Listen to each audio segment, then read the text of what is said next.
ពេលនេះមានករណីចាប់ក្មេងប្រុសបាត់ម្នាក់នៅក្នុងឡងសុខរាយក្នុងភូមិហើយពេលនេះយើងចាប់បានអ្នកចាប់ក្មេងនោះបាន2នាក់គ្នាមាន3នាក់ជិះម៉ូតូមួយហើយមានបាន1គ្រឿងទៀតឥឡូវនេះយើងរកអត់ឃើញតែអ្នកចាប់ក្មេងនេះគេវាយឡើងចង់ទុកសាច់ហើយឥឡូវប៉ូលីសក៏កំពុងតែអន្តរាគមន៍ផុត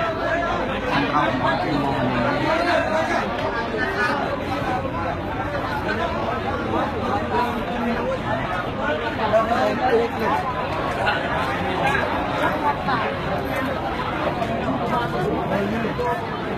ជាជនមករាប់រយនាក់តែ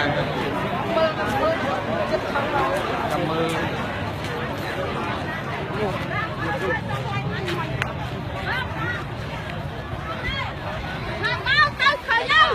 ខ្ញុំមើលឃើញហើយ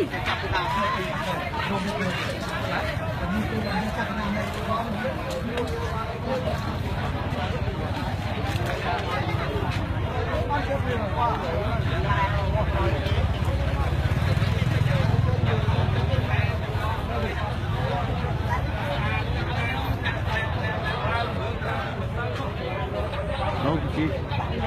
ជនគាត់ឡានលីឲ្យដឹកជនផ្សាយពេញនេះព្រោះបើចេញទៅឡានដឹងថាជាជន3ផ្សេងឥឡូវហ្នឹងកំពុងតែរពិសាដើម្បីយកជនទាំងផ្សាយយកទៅស្រុកដើម្បី